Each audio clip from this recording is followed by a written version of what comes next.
So crafting a pricing strategy and product KPI. So table of content, just straight to the point. Crafting a high impact pricing strategy and key performance indicators. So we're looking at how to craft a very high performing, high impact pricing strategy, and also be looking at what are the key performance indicators for your products. All right. So let's go into that quickly. All right. I mentioned here that even based on conversation we had, that pricing can be quite complex and also can also impact the business decision of a product for a product or a service or a company, pretty much. And getting your pricing right can spell the difference between a startup that's struggling to stay afloat and on that is being able to scale rapidly. So being able to decide the right pricing would differentiate, whether your product would struggle in the market or whether your product will scale rapidly. All right. And um, you know, a lot of people pretty much, product managers, many people, right, often just rely on guesswork, rather than thinking strategically and more structure in the way you decide best pricing or the price you'll be offering for your product, you know. So in this guideline, we'll be going through step-by-step approach on how to build a high impact pricing strategy tailored to your specific business context. All right, so we're looking at it, and based on how we go about it, or you can at the end of this call determine the best pricing for your product. Because we'll be looking at what are the conditions, what are the things that factors you need to consider to determine whether you'll be using a particular pricing or this pricing or that pricing. All right. So we look to understand cost, size of your competitors, analyze willingness to pay among your target segments. We're looking at selecting pricing models and setting tactical prices. All right. Or these are all the things I'll be looking at. All right. So first of all, start with understanding your cost. All right. The starting point of any pricing strategy has to be, a clear eye view of your cost. How much does it cost you for you to for example, now if it's a software, of course, software, you're looking at how much does it cost you to develop, how much does it cost you to get the team to to to build and develop your stuff. What are the integrations that you use? Were they licensing that you had to get? Were they partnership? Was there some regulatory payment that you needed to do and stuff like that? Other things like that you put into consideration in terms of understanding what does it cost us to even build this product in the first place. All right, so this both includes your fixed and variable costs across your business model and production cycle. Right now, I'm even speaking it on a more broader aspect, not just in terms of software, so that anyone that's not even that is not even trying to build a product that is tech related will still know how to even determine the best pricing for. We can still use this, refer to this class to know how to best decide on the pricing for their product. All right. So analyzing your costs set the floor for variable pricing. You cannot rationally price below your break-even point, and expect to survive as an enterprise. All right. So this basically means that you know what's it called now, your your cost is, all right, and you know what it will take you um to to make profit. All right. So if in a sense you're not pricing, um you're not putting your pricing above, with enough, considering enough how much it will take you to make profit. For example, now if the cost is, let's say, 10, all right, and your the amount, the pricing is now is not above, is not anywhere above your cost. All right, you're not considering your profit when pricing your price. You're not going to make you're not just going to make able to break even at the end of the at the end of the line. All right. So it's important to be able to determine what is the best profit you want to add in your to the cost of your product. All right, so first you need to enumerate all the fixed operational expenses that are independent of the production volume. So we are not considering salaries like I mentioned, rent, especially if you guys have a space, a company or a building where you guys your team is working.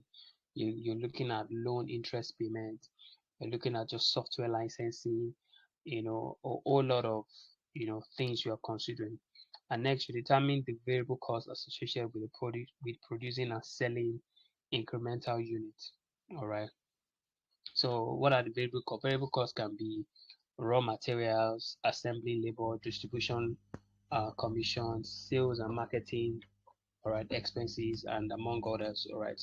In terms of software, you might not be looking at raw materials, but you might be looking at maybe some your hosting what's it called um, your well, hosting can also fall into a fixed price, but sometimes it can be variable, it can change, based on anything, you know, but you can depend on whether it's fixed or variable, right? You're looking at what are your sales and marketing expenses. That's a variable thing, right? So the mix of the variable and your fixed and variable costs differ significantly depending um, on your business model, right? There for most software, right, a lot of companies have been able to just ensure that they have a fixed price, a fixed cost that they are using for pretty much everything, right? Such that they can variable cost makes it hard for you to manage a lot of things. So let's look at this example, right?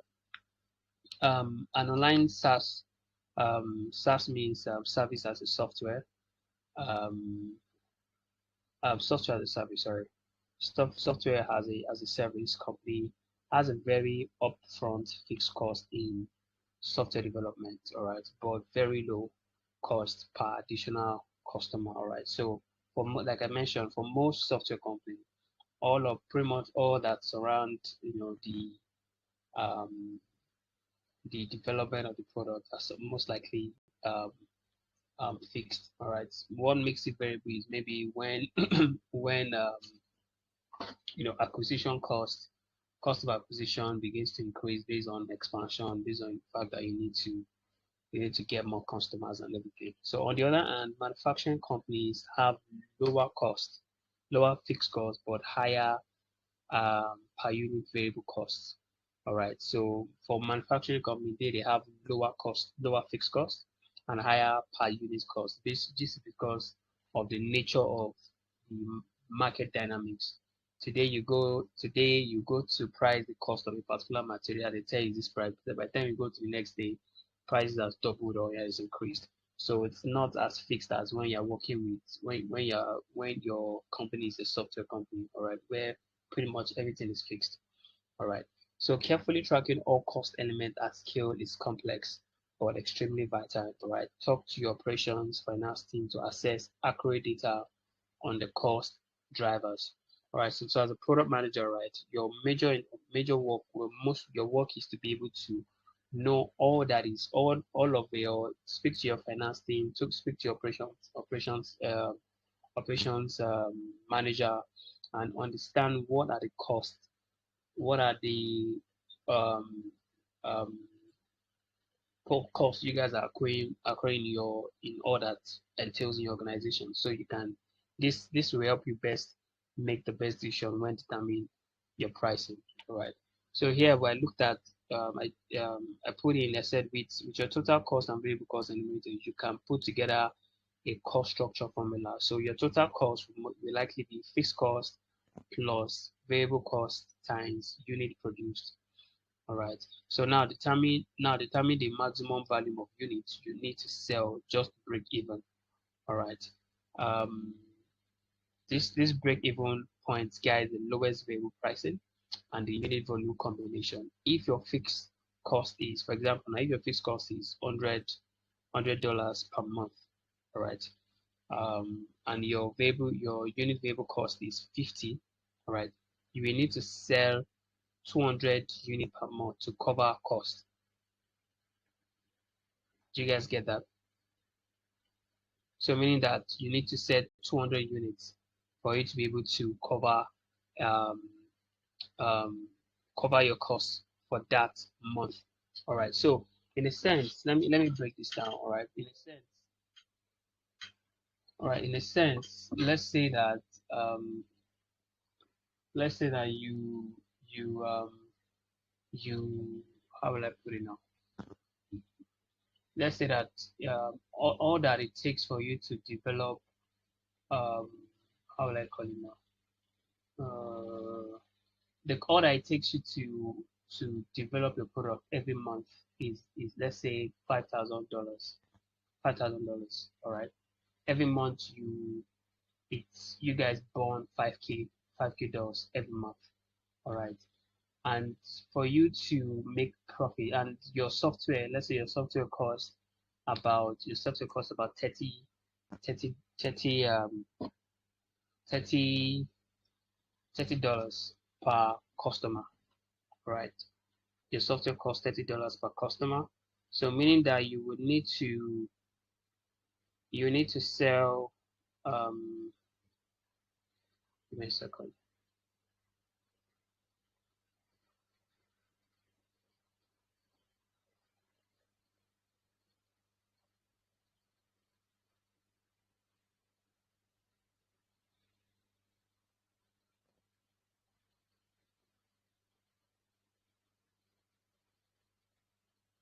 You need to sell about 160 to 170 of your you need to have about 170 customer before you guys can break. No, not 170, you need to have about 180 before you guys can break even. And anything above 180 is what is it means you guys are breaking even. Do you understand? So if the cost to develop your product is five k, all right, maintenance, development, all of that, cost of everything that makes your product stand is $5,000 per month, and you were able to have over 200, 500 to 1,000 customers, you know that you are pretty much making a whole lot. All right. So it means that you are you know you're making a lot. So that's pretty much what it means, right? In terms of breaking even. All right. So let's look at other things. All right. So I said beyond break even, though, pricing must account for desired profit margin. All right. And I mentioned in our last class the reason why a lot of investors flock to software. Then you see a lot of VCs, a lot of investment firm, investing us in tech, because tech has a very high profit margin, a very high profit margin. When you consider what it cost to develop a product, and you look at how much they make in terms of profit, the margin is massive, because at the end the cost is fixed. There's no variable. In fact, sometimes it's not even. It can be so great that um, they can be spending the same amount in advertising and marketing, and but yet they are getting more um, they are acquiring more customers than their customer acquisition is increasing. The number of customers they are acquiring per month is even increasing, and they are not there's pretty much no need for them to even increase their marketing spend and all of that. All right, so it shows why a lot of businesses invest in software business. A lot of VCs, venture capitalists invest in software businesses. All right. So a general product company target is 40 to 50% gross margin. Though they vary significant by industry. All right.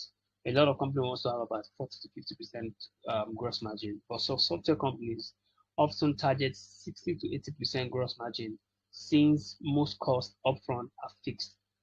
All right. So because our cost upfront is fixed, there's a possibility to have a very large high margin, as much as depending on the customers that we are we are acquiring. All right. Okay. So yeah. So we break even volume and target margin sets. You can now rationally estimate the pricing minimums. All right. So now, what's the next thing you do now after been able to understand what your costs are? Next thing is to know your customers. All right. Why cost set pricing flow effectively? Capturing value from your customer base determines price ceiling. All right. So your cost set the pricing floor, but your customer understanding where your customer is set determines your pricing ceiling. All right. Customer ultimately decide whether your product positioning, messaging successfully communicate the value you hope to create. So pricing power stems from creating a compelling reason to pay you over the competitors. All right. I think there was a time I don't know if you guys had it in your survey, but there's a point where you run surveys and you ask a customer how much are we be willing to pay for your product. That question is a way of evaluating the value your customer would have for half of your product based on their perception of how great the problem is. Do you guys get me? So if for example now your company your product is a how would I call it now? Your product is um, a financial a financial planning software, right? It helps to plan, helps businesses plan their finances, help them automate their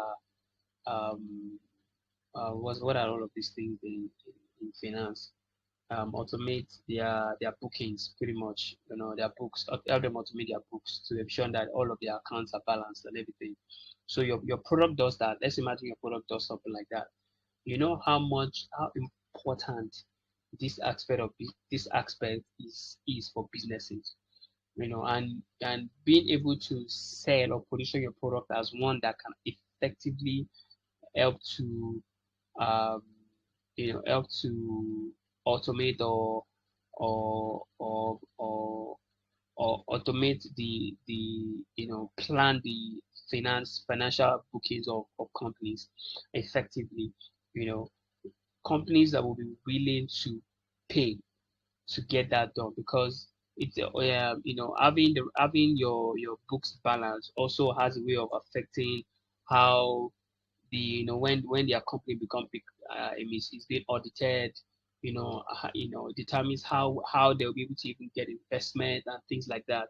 So when their book is good, all right, there are a lot of things, there are a lot of advantages it brings to them, and also even help them in being able to even run their businesses effectively. All right, so that's a major challenge, major problem that companies know that they need.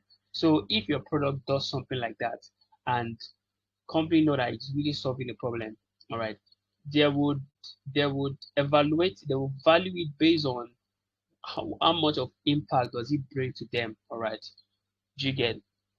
So if I know that my books not having not having my books, my finance, my book being what's it called, um balanced and all of that, it's going to cost me millions. All right.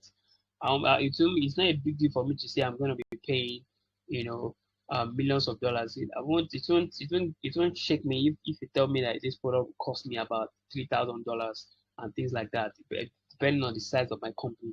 All right. Now, understand that the bigger the company is, the more work it takes to be able to balance all of their bookings, transactions, and everything, ensure that all of their accounts is balanced and things like that. So that itself shows that there's a whole lot of value, and the way the customer will perceive the value for that product is different from another product that pretty much just um, let's say Uber, all right, pretty much just takes me to point A and point B at a certain period. You can't. If you ask me how much I'm willing to pay to use an Uber, I'll be basing it on the value. Okay, for example, now I'll base it on the distance of where I'm going to, and the kind of comfort the car is giving me and stuff like that. So if I'm just going to a distance that will cover me 30 minutes, you can't expect to be having me think I'm going to pay, 30,000 naira for, to use the app or something like that.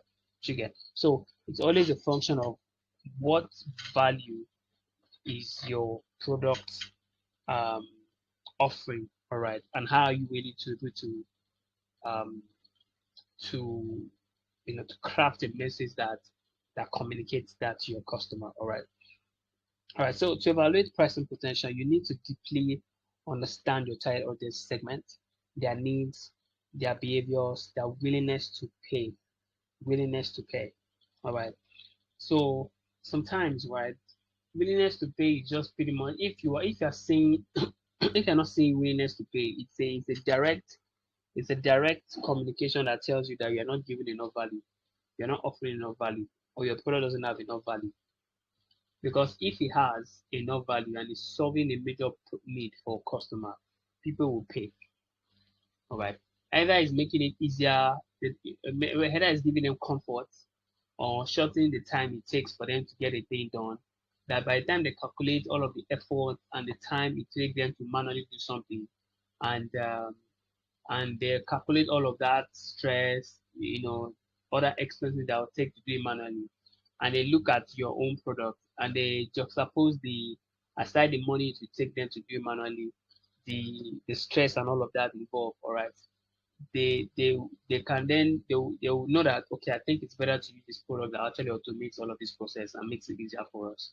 All right. So this how customers evaluate value in their mind. And I know most of you have been in that space as well. When someone tries to sell you a particular product. All right.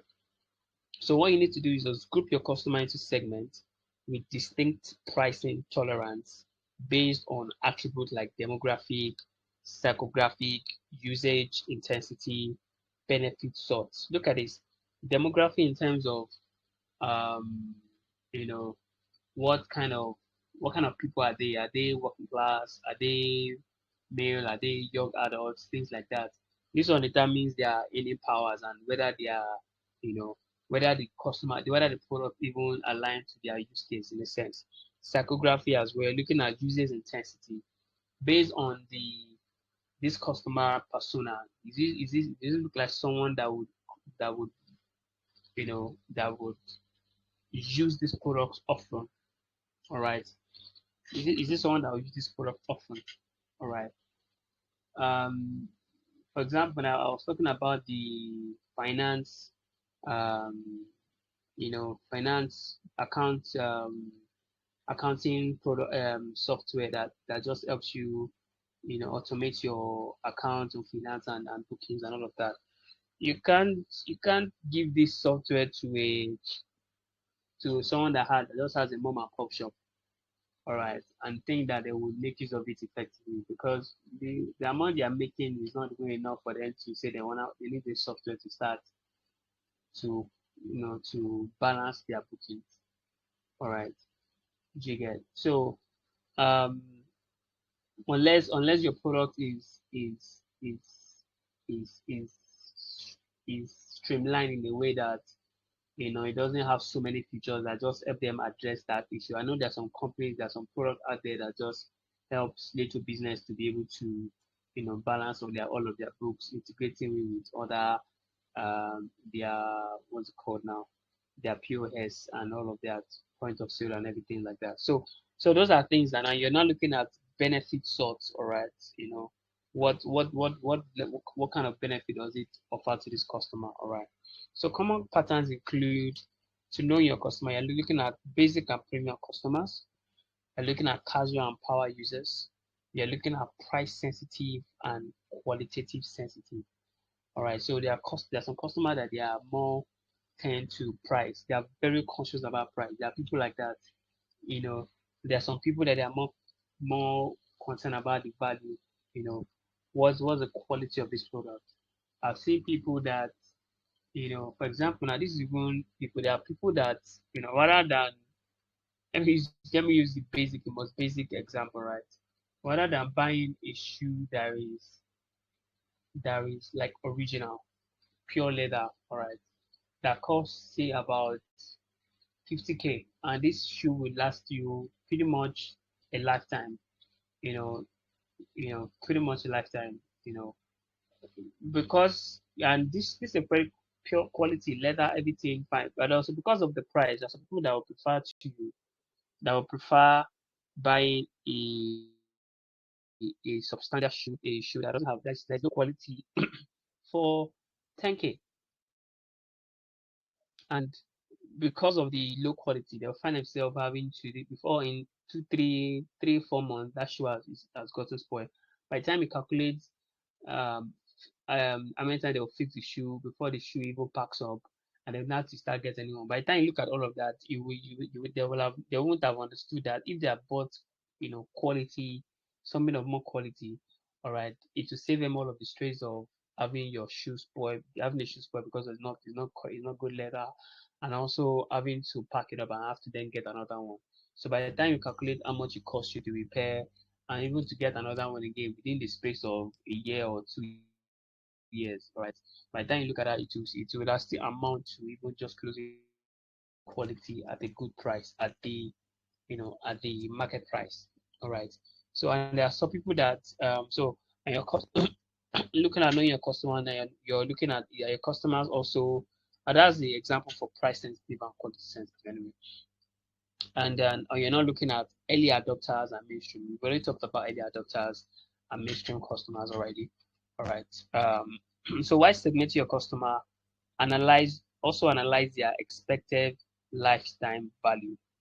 All right, LTV, based on usage and loyalty pattern. So you can evaluate how long this customer will use your product, will be on your product, based on who they are and yeah, based on who they are and a lot of factors like that.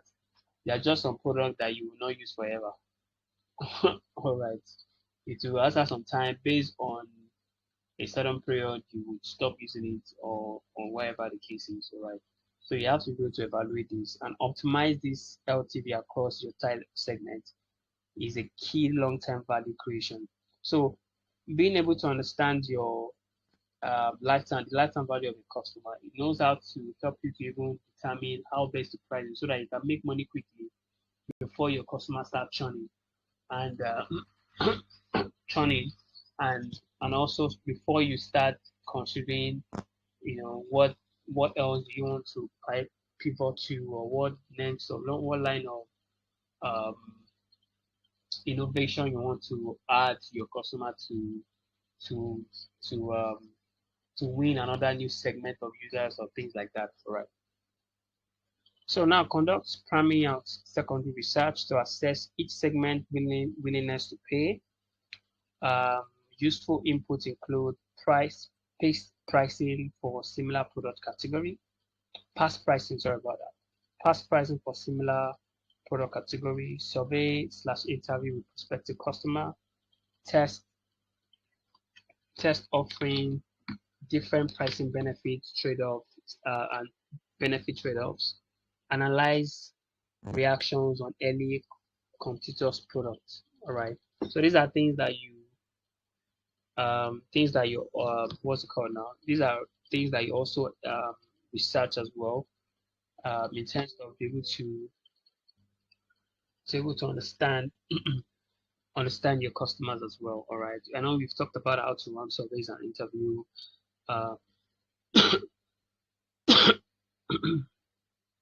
so testing, offering different pricing. This is just about test your different pricing to see how people will react, respond. You can segment your pricing, your price, whereby to some set of people show them a different price, and that set of people show them a different price, and see how they react, how they respond to it. And let me make something clear to you. This is one of the most crucial aspects of being able to scale.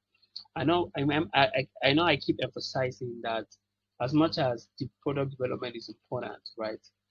The goal of your product is to succeed in the market, which is why the development is important. There will be there are some product management managers that right that their focus is around all of these things that we are doing right now, setting pricing, um, defining go to market and things like that. That they might not pretty much work so much closely with developers.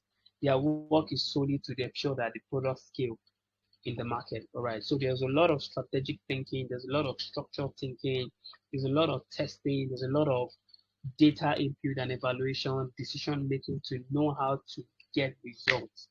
All right. So and this is very important. So combine quantitative pricing research with qualitative feedback, all right, of your product positioning. Customers with similar demographic can have different perceptual response to price, and that's common. And the pricing sweet spot lies between covering costs, capturing segment value, and fitting brand proposition. So it all comes to the point where you're able to find your sweet spot, all right?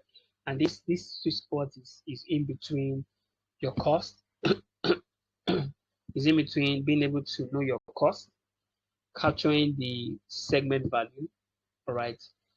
Your cost, you're capturing the segment value in terms of understand what value does this customer segment, what what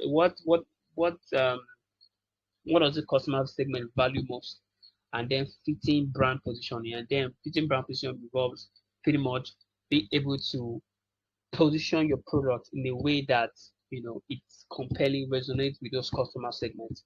All right. So when you have that, you can then know what is the best pricing that that that aligns with all of that. Factoring all of that. All right. So for example, now let's look at this example. A cold press juice company has two potential segments. All right. Customer segment.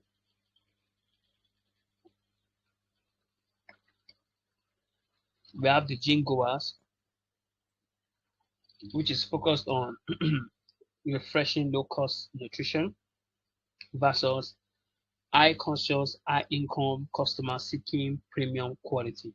So so there are two segments. There's the low gym goers who are focused on refreshing low cost nutrients, and there are those one who are self-conscious on high, who are conscious about high, um, who are conscious about um, who are health conscious, and this one they don't care about price because they are concerned about, their main concern is healthy food, so they can pay any amount for it. All right. So so the premium segment supports much higher pricing despite similar variable costs. Testing messaging with both groups can reveal substantial difference in willingness to pay. Getting the pricing right is challenging because customers often anchor expectation based on incomplete perception.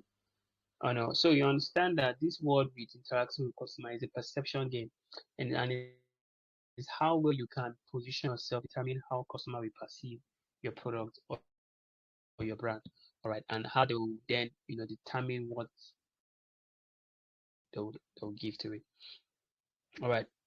Grounding grounding pricing is both cost and value requires aligning business system with customer insight. So we will explore bridging this gap further in designing price strategy and tactics. All right. So now let's look at this other aspect, which is analyzing your customer, right? How does that help you determine the best price as well? For cases where your product is not necessarily the it's not a novel product, it's not a new product that you're in a place and they're already competitors in that market already. All right. So the price that competitors charge and the value they deliver set constraint on your own pricing power. All right. So you already go to a market and customers are selling their own product for, let's say, 20K per month. Some are saying 25, some are saying 30. You can't just come and just decide that you want to price your own for 70K. Do you understand? Unless there's something that you have that you're able to prove that your product is worth that price.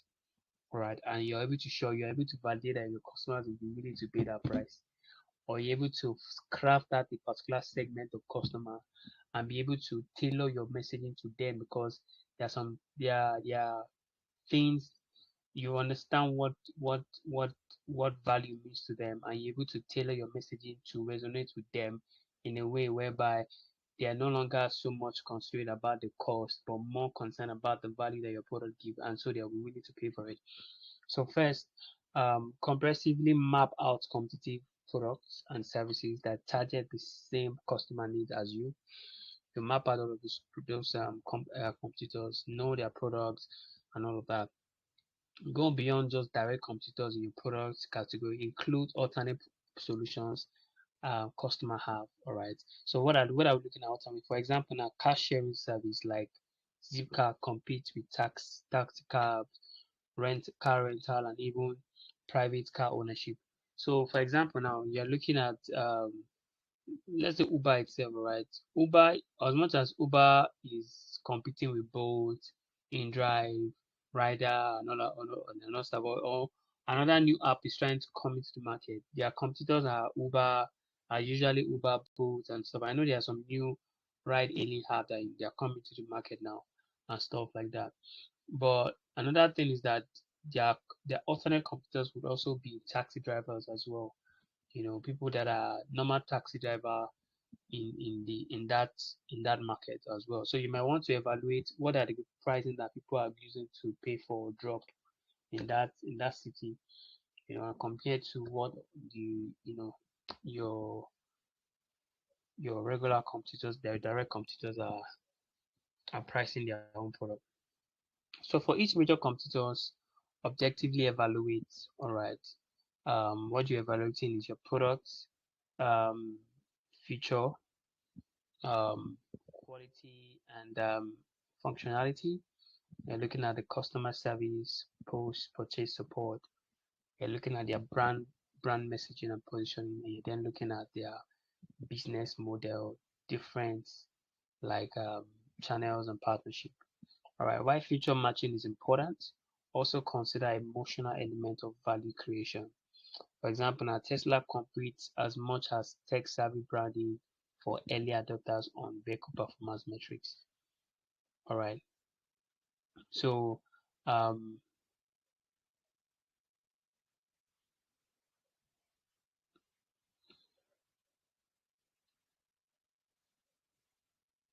all right. So for this example now, you know that Tesla, because Tesla is all about tech, all about energy saving, they're able to set their branding to um to resonate with people who are tech inclined. All right. And most of them are early adopters. All right. And this they are able to win all this now compared to regular high performing vehicles. All right. So analyze competitors pricing along multiple dimensions. All right, so you're looking at published list prices as well as discount incentive offered. You're looking at versioning, different pricings for good, better, best product here. You're looking at bundling, price interlocked, as ancillary products. Just pretty much products that comprehend each other, complement one another. Lock-in pricing. So locked-in pricing are like subscription, replenishment, purchasing. All right. So talk to sales representative. So you see now you move your engagement as they move to even having to converse with sales representative, read public reviews, examine SCSU filing to gather pricing intelligence, utilize price variation by geography or customer segment to extrapolate your competitor's pricing model. All right. So there's a whole lot of research that goes into this, and it's an interesting ballgame, to be honest. When you're trying to evaluate your competitors, all right.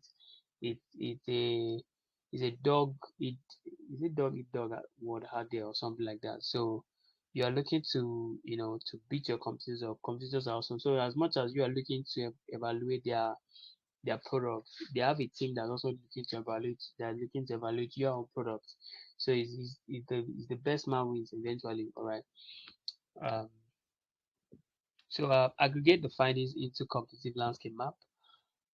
Plot competitors by price, performance there to evaluate to visualize white spaces.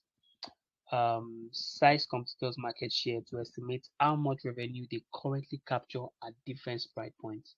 All right, so you might even need to in a place whereby you're looking to size up their market share.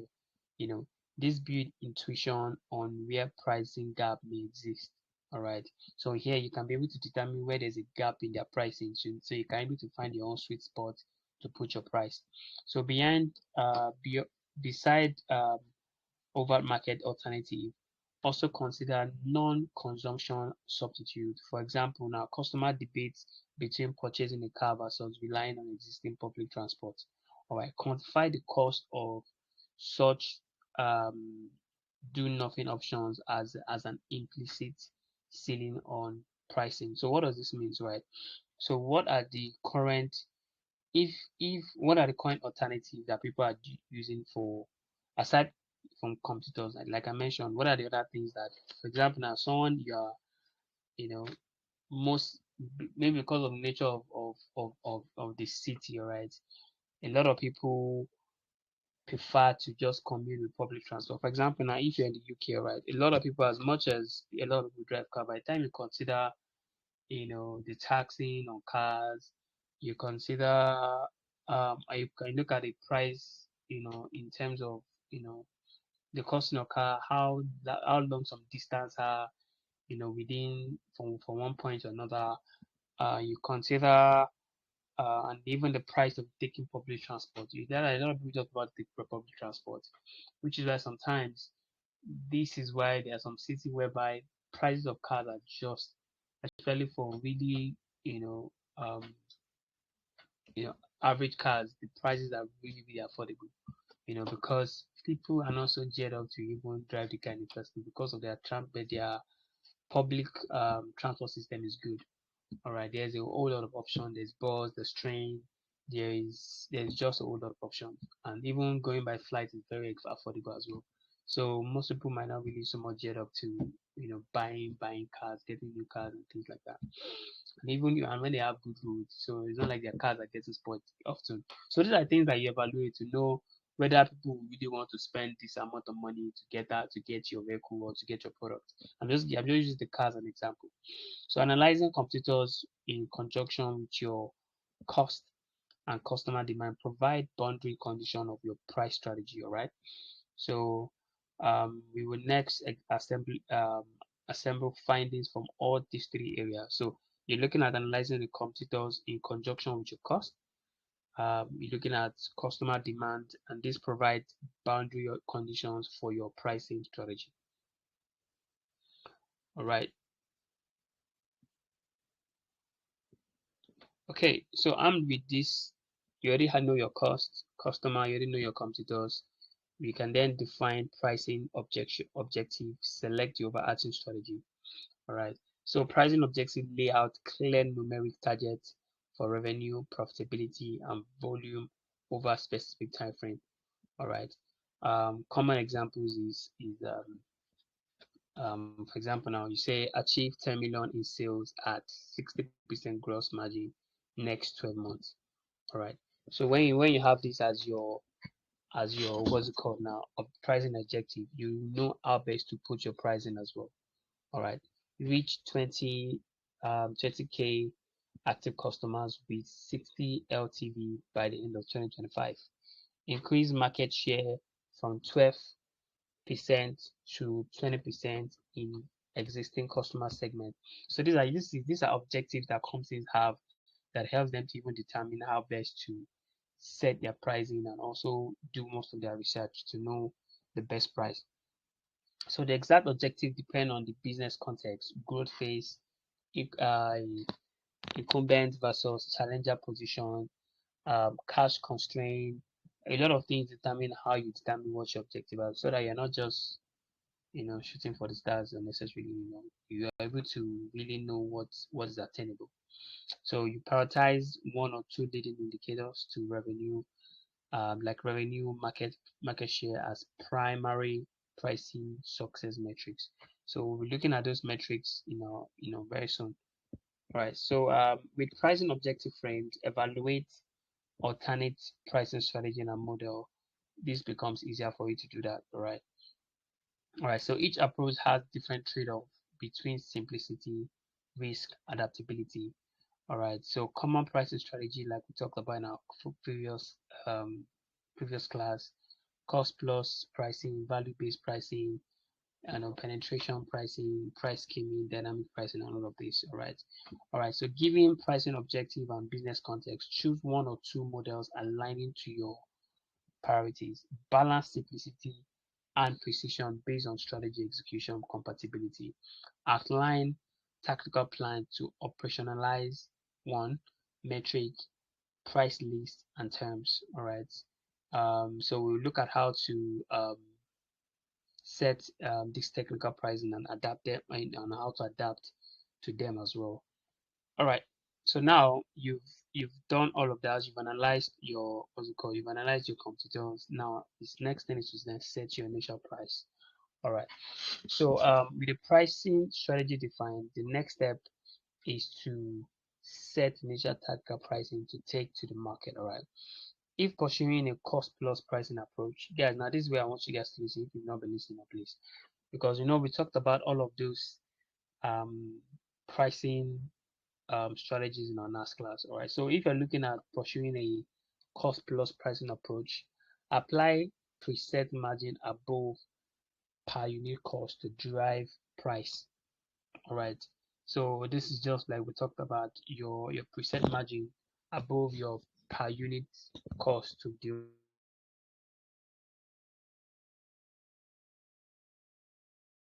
buyer research like conjoint analysis to determine willingness to pay threshold. So for value based, you are looking at to find your threshold at which people are willing to pay. So you for this one, you run your survey, done research, and you see that the threshold people are not willing to pay above 30K per month for your product. It's oscillating between 30, 20, 25, 30, 20, 31, 35, and you're seeing like on average 30K is where it is. All right, set your price at 30K for value-based pricing. All right, for dynamic and penetration pricing model. All right, this involves temporarily pricing below long-term target to stimulate trial. All right, so these ones you might just set your prices below. All right, just so that people will just come and try it, and when they've tried it for a bit of time, you increase your price. All right.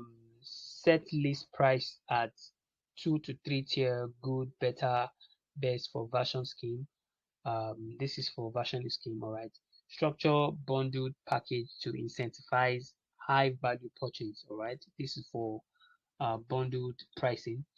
Optimize initial pricing balance, leaving money on the table versus overprice and limiting adoption. All right. So this is what this thing is. It said optimizing initial pricing balances leaving money on the table versus overpricing um, and limiting adoption. All right. So if you're able to optimize your initial price, all right, you can balance whether people want to leave money or whether people are perceiving you as your product as overpriced.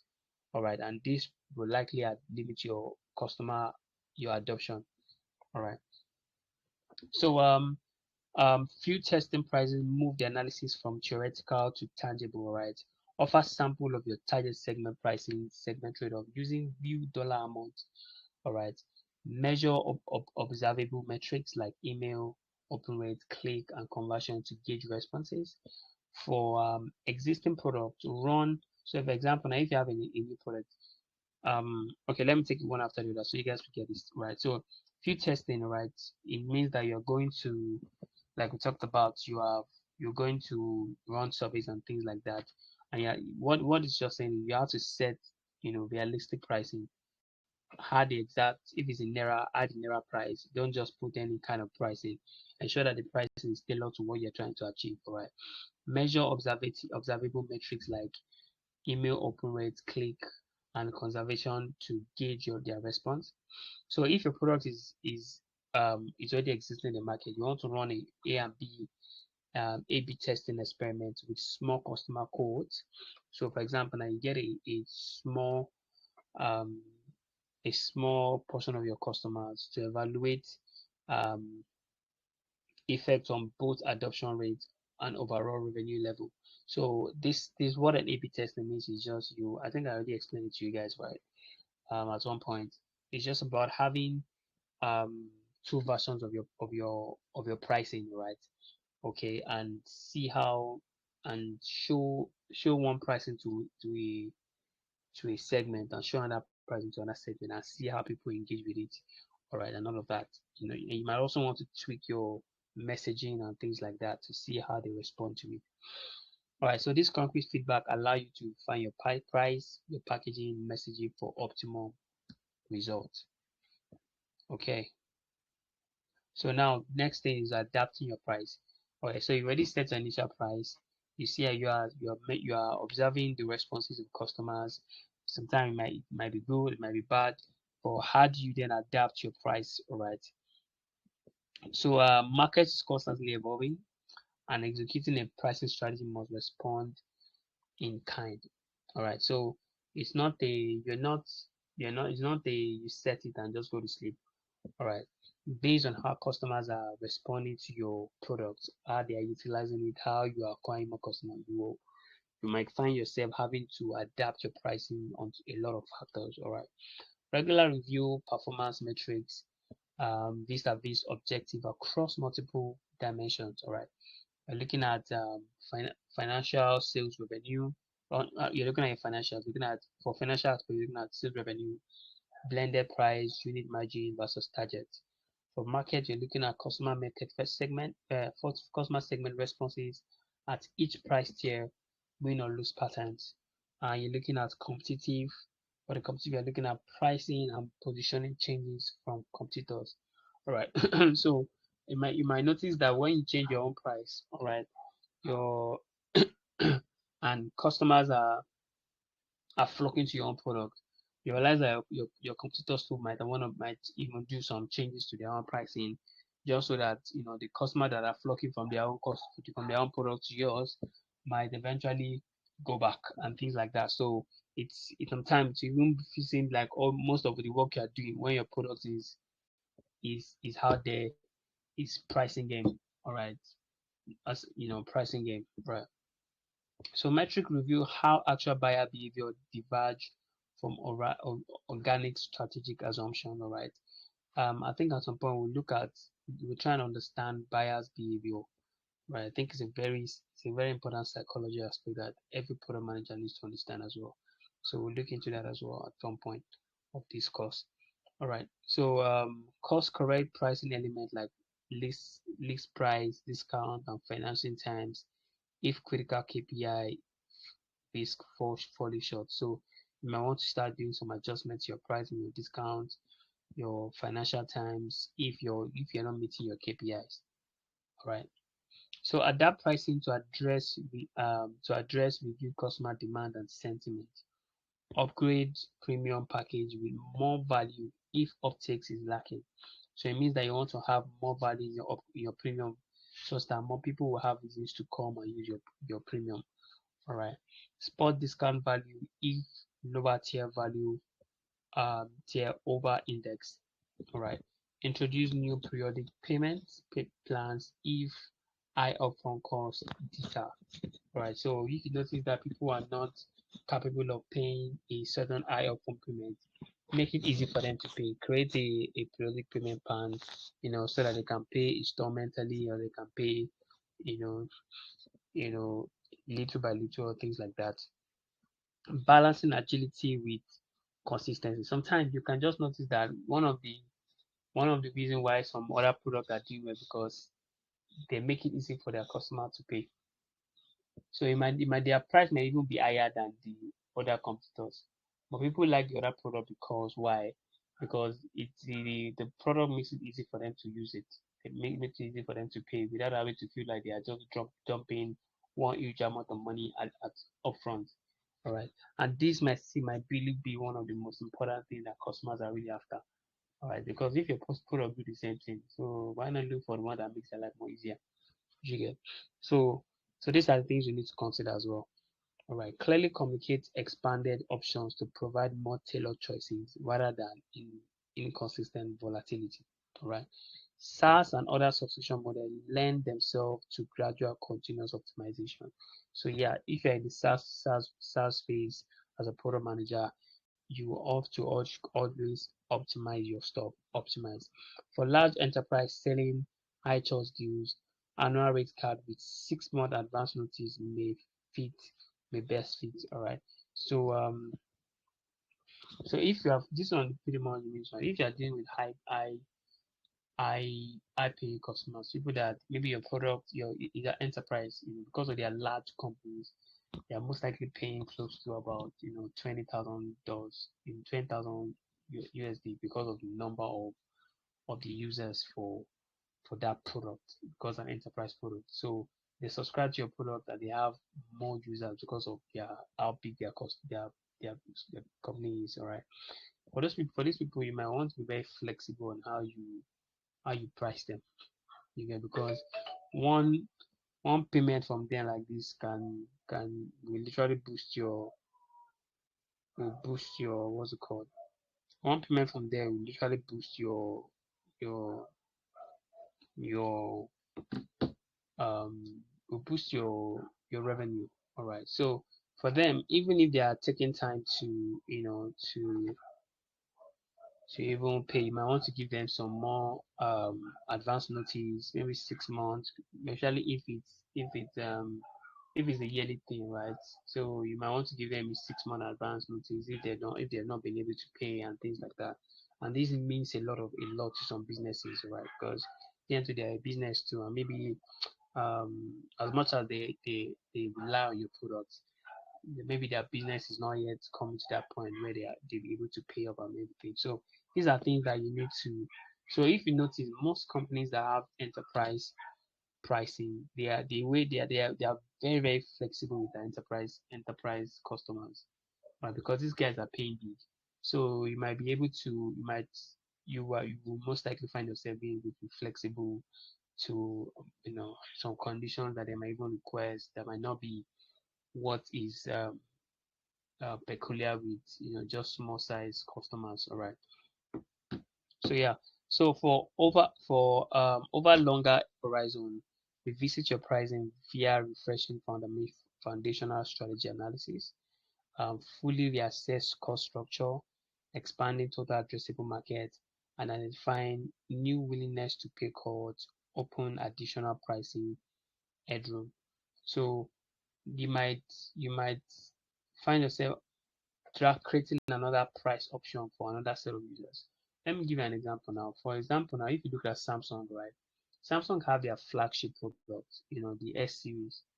All right, they have a flagship product, but because of they're looking to serve every areas, every customers, and everyone, they know that everyone mostly want an iPhone, want a smartphone, right? They have the A series that even if you can't afford the flagship, all right, the price for the A series is affordable and it feels like you're doing so much. You're not even saying that you're not. It feels like you're doing a lot. They have the other series. I think I don't know, is it O series or something like that. So these are things that company do such that they are able to even get every segment of their customers and offer value to them. All right. So pricing well delivers win for growth, while pricing poorly proves uh product market fit still lacking. All right. Sometimes your inability to get a product market fit might not even be the product itself. It might even be how you're able to set your pricing, determine your pricing. It might even be your positioning.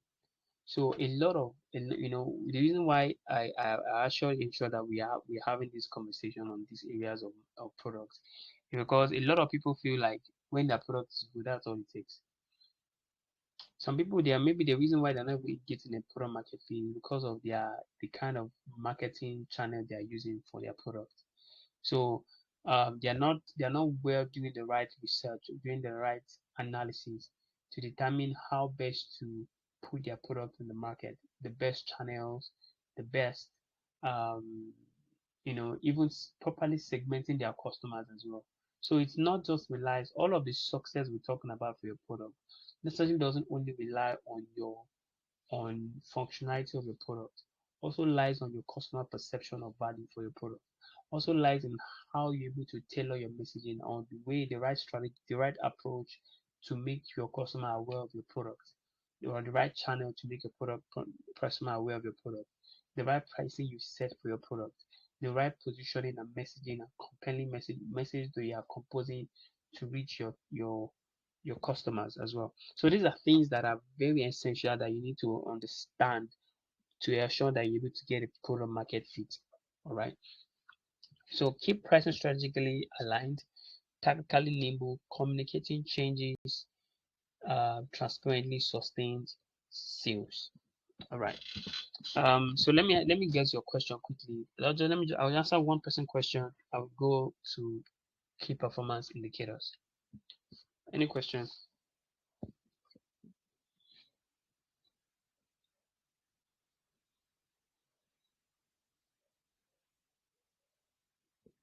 Any questions? Any question? I'll move to KPI. All right. In the absence of none, let's look at KPI. So KPI, the key performance metrics. We have several metrics here. Um, customer acquisition cost, management monthly recurring revenue. We have the customer lifetime value.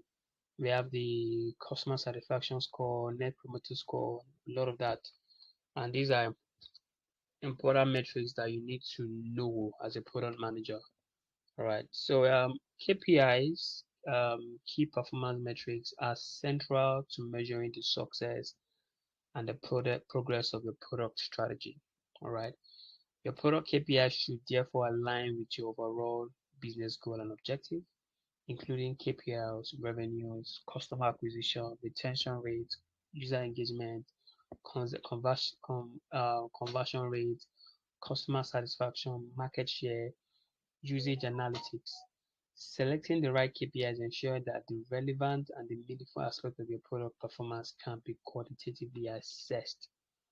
All right. So when deciding upon which KPIs will be tracked, it can also be helpful to establish a North Star metric. All right. So what's a North Star metric? This metric should be your key business or user metric that serve as a focal point for growth. So your North Star metric is a metric that when you are eating it, it is a saying that your business will grow. All right. So and can be placed and this can be placed front or center of your team and leadership to represent progress frequently. So your North Star metrics can literally be something that if you are eating it every day, all right, you are short of growth. All right, you are short of growth, and that should be your North Star. So it means that everyone is working towards ensuring that that number is increasing. So your North Star metric in a way itself, in a way, if it's growing, all other aspects, all other metrics will be growing. That's important. That's how important the North Star metric is. All right, and this can vary depend on the kind of product you have or your business model and things like that. All right. So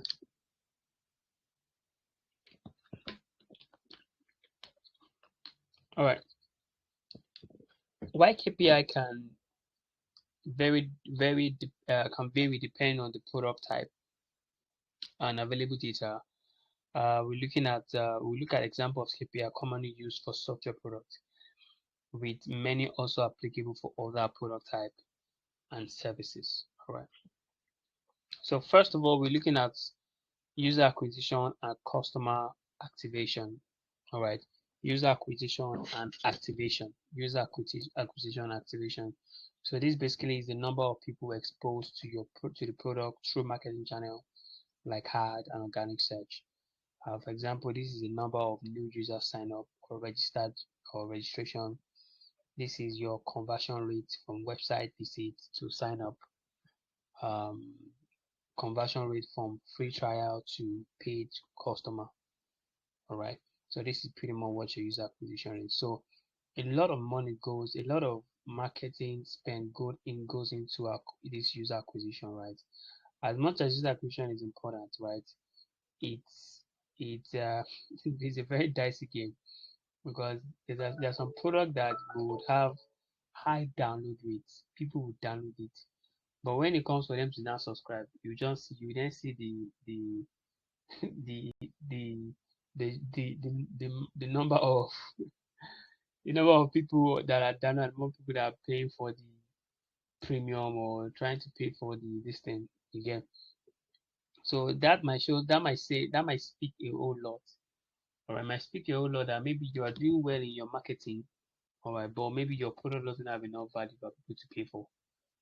All right, you get it might spell that, oh, your message is crafted is compelling enough. But if people are getting your product but they're not paying for the premium, or they're not willing to pay for it, they're not willing to pay for it, it means that maybe there's not enough value that it's giving. You get. So that's for customer acquisition. And next is active users and user engagement. All right, active user and user engagement. So these are monthly active users. They're looking at daily active users, pretty much people that are actively using your product monthly and daily. All right. So if your daily active users is increasing, obviously by your monthly active user to be increased. That one is. So if you're putting so much effort in ensuring that people are using your product daily, there are some products that people don't use daily. No matter how much you, you no matter just there's some product that people don't use daily. For example, now unless you are um okay, let me give an example. Now. How many times have you guys tried to has anyone ever used tried to um how will I use what word should I use? Convert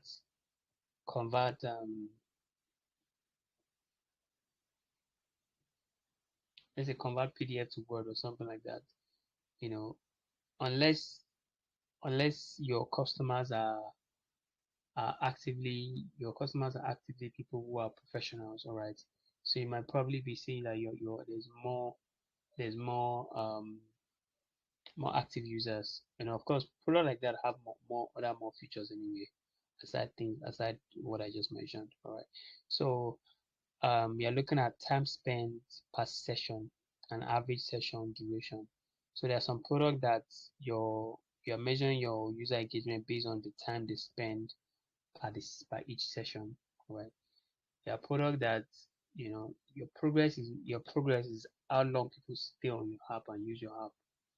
All right. Um, you know, it shows, especially if it's a product that they pay upfront, all right. They subscribe for, all right.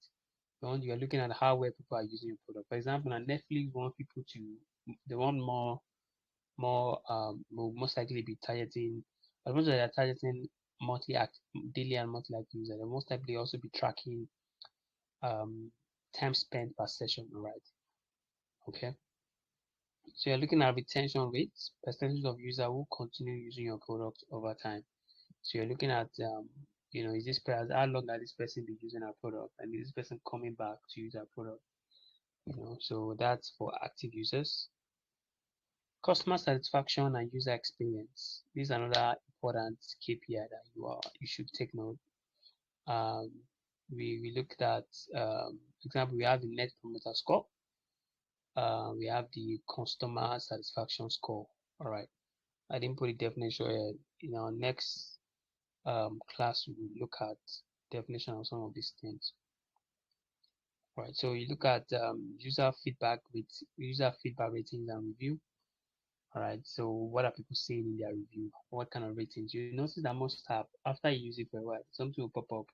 Can you please rate this product and give us a review? All right.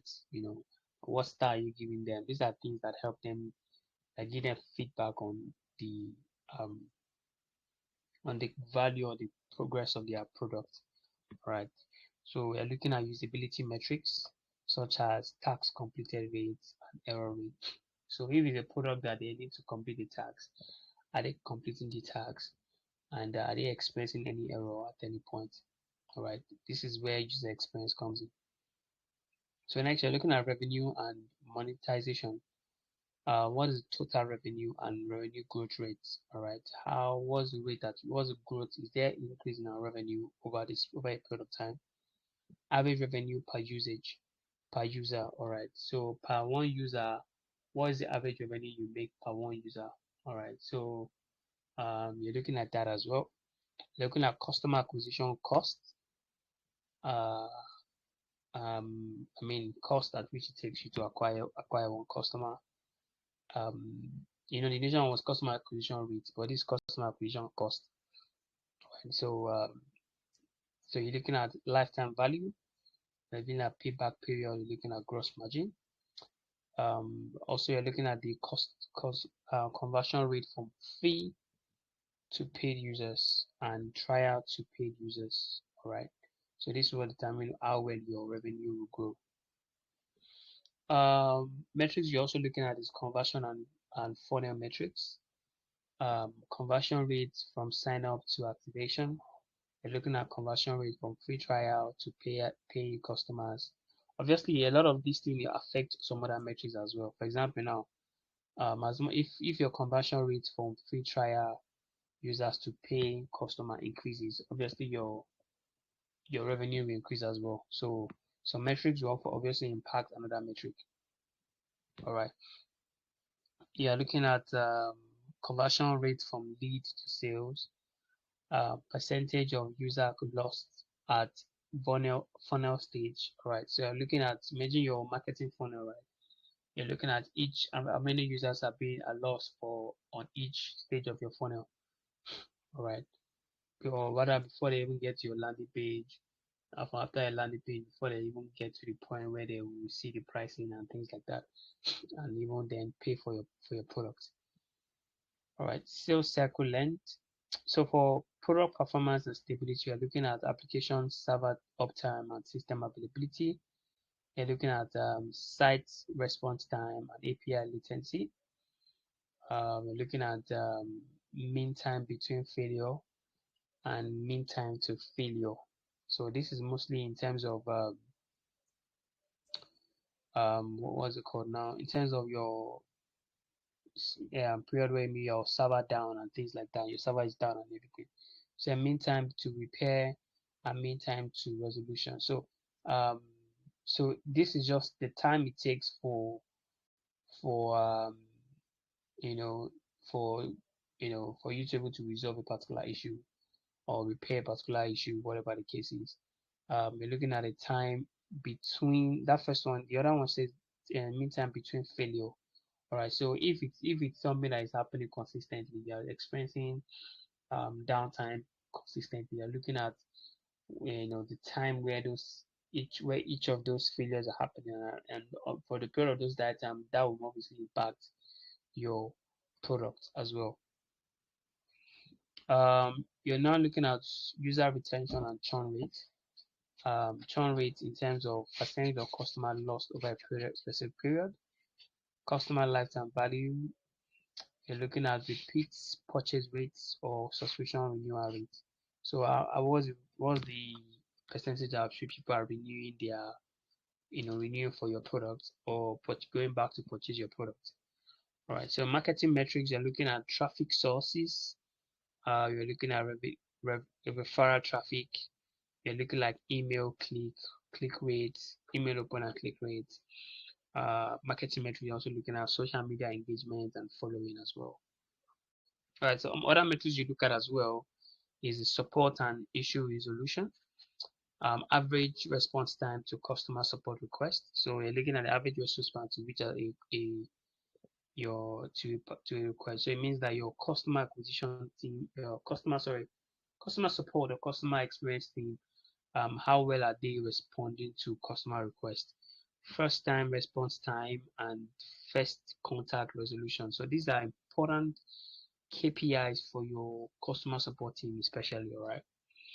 Um, you know, the time at which they first responded and the time at which they resolve that solution, that problem. All right. Customer satisfaction with support interaction. You have to evaluate that as well. All right. So next is feature adoption and usage. or you're looking at adoption rate for new features and product update.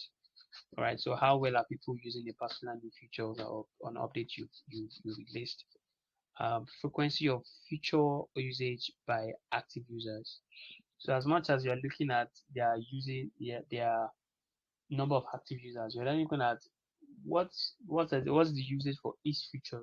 And this is very important, right? A lot of product management usually think that the beauty of a product is having a whole lot of features.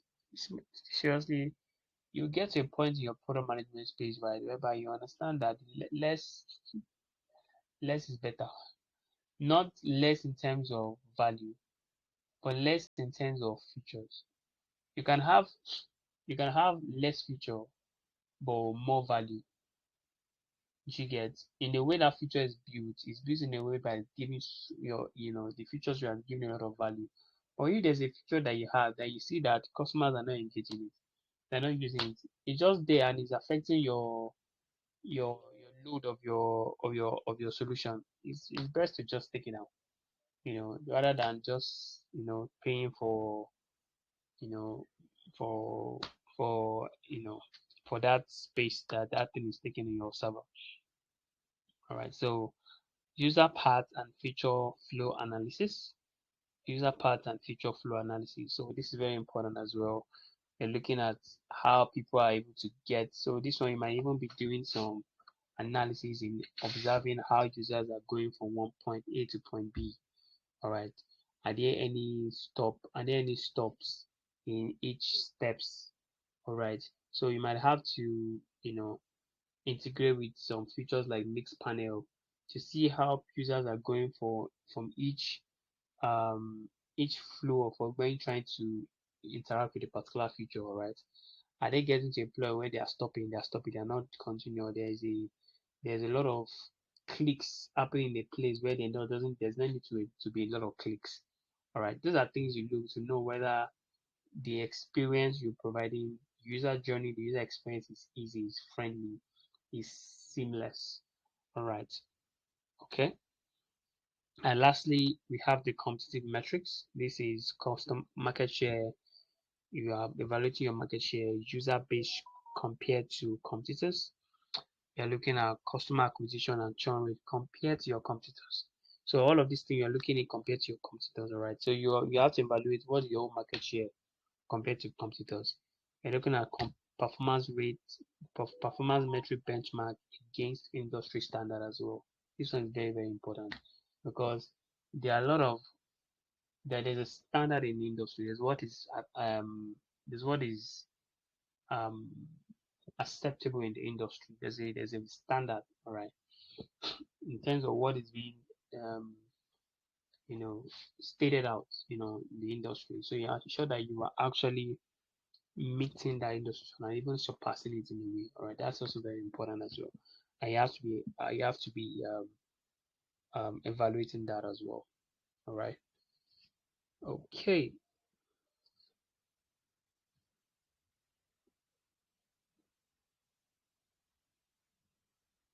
All right. So I guess that's the end of this class. All right. Any question, guys? We'll look at some of those. I have a question. All right. Go on, please. Okay, I want to know how would you know, like the competitors' churn rate and other metrics you mentioned? Not like it's written somewhere and they're like, oh, this is our churn rate.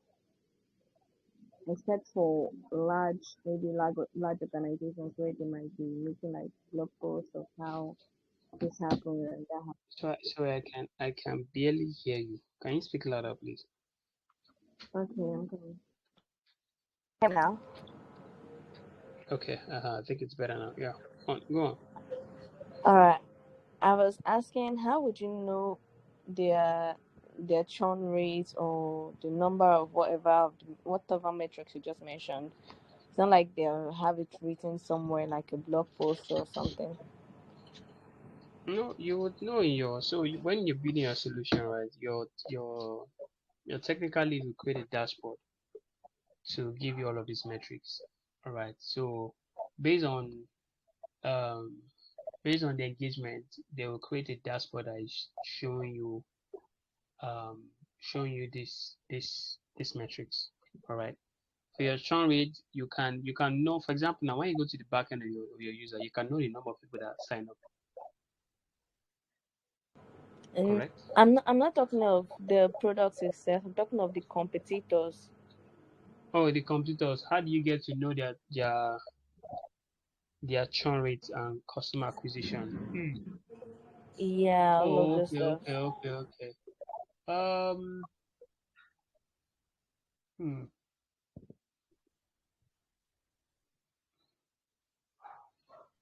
hmm, that's an interesting question. That's an interesting question for your customers, right? Because of course you don't have access to their products. Well, the interesting thing is that the server is a very big, it's a very big thing, right? And a lot of people that can even have access to other people's, um, you know, product network to be able to analyze all of these things. All right. So, but I don't know how you can do that. Instead, but most companies with this application are as regards their customer acquisition or churn rate, right? So, maybe I will look into that and see how that works, and we can discuss that in our next class. All right. Yeah, yeah. So come to think of it now, you just have me thinking about that. All right. Thank you. Oh, sorry. Can you hear me? I have another question or like a All right. Go statement on, to say. please. Okay, most of the metrics you've mentioned, they seem like something that only, like some of the metrics, anyways, only large organizations would have. Take for instance, even the whole launching and all of that stuff, it's giving you need to have a certain budget, and without having a certain budget or a certain team, you can't do any of this. For Like, example, give okay, me a like the matrix you're customer looking at. acquisition cost. How would you even know what your customer acquisition cost would be like? Oh yeah, that was very easy. Now. It's easy to know what your customer acquisition cost is. So customer acquisition cost is just means the cost it takes you to acquire a customer. So for example now, so for example now, let's hey, I'm getting a feedback of guys. I'm getting a feedback of guys. Uh, can you mute for a minute, Can you mute Lillian? for a minute, Let Lillian? me. Let me. I think the feedback is coming from your end. I think the feedback is coming. All right, good. All right. So for your customer acquisition, right? For example, now let's say you're spending in a month, you in a month spend about let's say 20K. Spend about 20K per in your marketing, in your advertising, all of your marketing to get customers. And at the end of that, after spending that 20K, all right, you really got about 100 customers. You got about 100 customers, all right? Let's look at that. Um,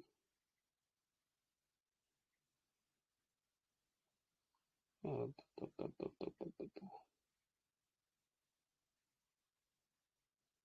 all right, so let's look at that. You got about 100 customers. So um, so for each customers, you for one custom for is you it costs you 200K 200 naira to get one customer, right? So it costs you 200 naira to get one customer. So if your product is per month is people are pay about 2K, pay 2K per month, right, to use your product. Your cost of acquisition is 200K compared to the price of to the amount that customer pays per month, which is 2K. So in a way, you're you're making so much more per customer. So it means that for that customer, the profit you're making from that customer is about 1,800 because it costs you just 200 now to get that customer. Do you get what I mean? Okay, but would that does that seem accurate though? Because let's say we know how the customer acquisition journey can be, from them even Mm-hmm. knowing your product to them being a customer. And some Yeah, people, it so could be, it can be okay, they've very heard about your product, you know. okay. So let me just break it down. So So for is that example, now you accurate? when yeah, so for example, now when you're running your ads, right? Your ads got reached about because that is how interesting it is, right? You're spending 20K on ads per month, all right, and or your marketing per month. So you run a ad and you go to you reached about about 20 to 30K people, right? People 20 30K people saw it, all right. Um, about um about 900 people or 1,000 people clicked on your call to action, all right. From that 900 people, um, um, 600 people, right, or 500 people came to, um, viewed your landing, came to your landing page, all right, and from that 500 people, only 100 people um, now eventually, what's it called? Eventually bought, eventually, subscribed. That's what I mean. So that's because of 100 so because of 100 people that eventually subscribe, it is the number of people that subscribe that determines your cost, your acquisition rate, your acquisition cost per customer. You get.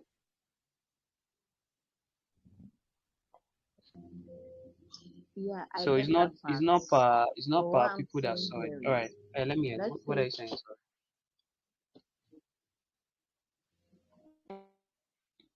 let's say, okay, you gave a number, a figure, you said about Mm-hmm. 600, and at the end of the day, it's just 100 that proceed. What if those people that saw it in the first place, oh, they did not take action immediately, but let's say the next month they saw your ad again? What would you, or what month Mm. would you attribute that customers to? Because the whole Yeah, process started with it would be that that of last it would month, be and they're the ending it with that. correct. Yeah, so it would be for that month. So your cost of acquisition will be for that month. So even though the customer that made an action saw your ad a month before, so fight is, let's say the person saw your ad in April on January 7th, in April on Right. January 7th, right? So it's So in it's um in um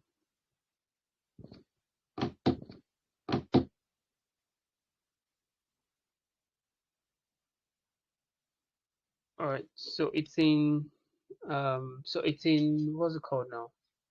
It's in that month that you that is it begins to count for your customer acquisition cost because it's always in the function of so you are calculating you're not calculating based on the people that reach whether you're reaching because when you're running ads there's always be targeting as well. All right, there's always be targeting ads, but your customer acquisition cost for that month is always in respect of or it also is in respect to how many customer came. So it's acquisition, not customer reach or customer um advertising cost. No, it's acquisition. So it's your so it's always acquisition cost per customer. That's how it's measured. It's not your advertising spend. So advertising spend, interestingly, advertising spend can be 500K, and your acquisition cost can then be you know 5,000 or rather not even 500K. Can be let's say can be 60K, and your cost to acquire one customer is almost 10K. That can happen. So it's always in respect to how much did it take you to get this customer to pay this customer that present month. That's what your cost your customer acquisition cost is. So it's applicable to every size of your every size of product, whether you're a big product, where you're a product coming to this. And it's very important that you're able to analyze this data to be sure that you are refining your messaging well, or your pricing is good. Because if it's taking, for example, now if your ad spend is 50K and it's taking you 5K to get one customer, you are not making you are it's not a good metric. So right, it's not a good metric. All right. So yeah.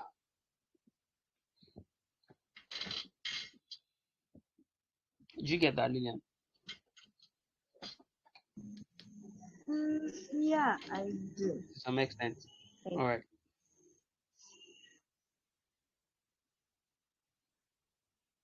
All right. All right. So any other question, guys?